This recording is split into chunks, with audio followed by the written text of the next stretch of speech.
ಎಲ್ಲರಿಗೂ ನಮಸ್ಕಾರ. ಕರ್ನಾಟಕ ಪರೀಕ್ಷಾ ಪ್ರಾಧಿಕಾರದ ಕಡೆಯಿಂದ ಅಧಿಕೃತವಾಗಿ ಕೆಎ ನಡೆಸುವಂತಹ ಕಡ್ಡಾಯ ಕನ್ನಡ ಪರೀಕ್ಷೆಗೆ ಸಂಬಂಧಿಸಿದಂತೆ ಒಂದು ಇಂಪಾರ್ಟೆಂಟ್ ಮಾಹಿತಿ ಬಿಡುಗಡೆ ಮಾಡಿದ್ದಾರೆ.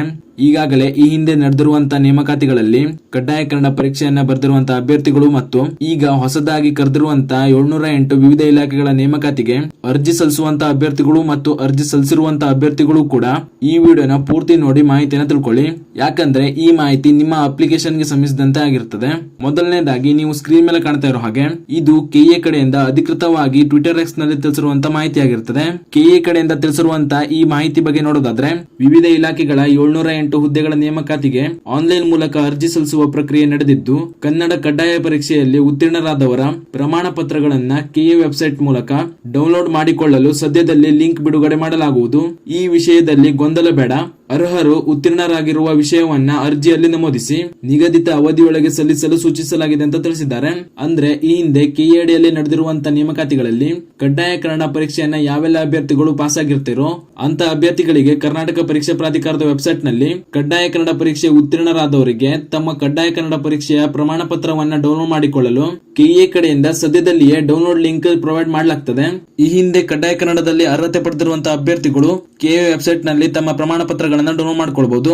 ಜೊತೆಗೆ ಈ ಮಾಹಿತಿ ಈಗ ಹೊಸದಾಗಿ ಕರೆದಿರುವಂತಹ 708 ಹುದ್ದೆಗಳ ನೇಮಕಾತಿಗೆ ಹೇಗೆ ಸಂಬಂಧಪಟ್ಟಿದೆ ಅಂತ ನೋಡೋದಾದ್ರೆ, ನೀವು ಈ ಹೊಸ ನೇಮಕಾತಿಗೆ ಅರ್ಜಿ ಸಲ್ಲಿಸುವ ಸಂದರ್ಭದಲ್ಲಿ ಕೆಎ ನಡೆಸುವ ಕಡ್ಡಾಯ ಕನ್ನಡ ಪರೀಕ್ಷೆಯಲ್ಲಿ ನೀವು ಉತ್ತೀರ್ಣರಾಗಿದ್ದೀರಾ ಅಂತ ಈ ರೀತಿ ಆಪ್ಷನ್ ಇರೋದನ್ನ ನೀವು ಕಂಡಿರಬಹುದು, ಅಥವಾ ನೀವು ಅಪ್ಲಿಕೇಶನ್ ಹಾಕುವಾಗ ಕಾಣ್ತೀರಾ. ಇಲ್ಲಿ ನೀವು ಎಸ್ ಆರ್ ನೋ ಅಂತ ಟಿಕ್ ಮಾಡಬೇಕಾಗಿರ್ತದೆ.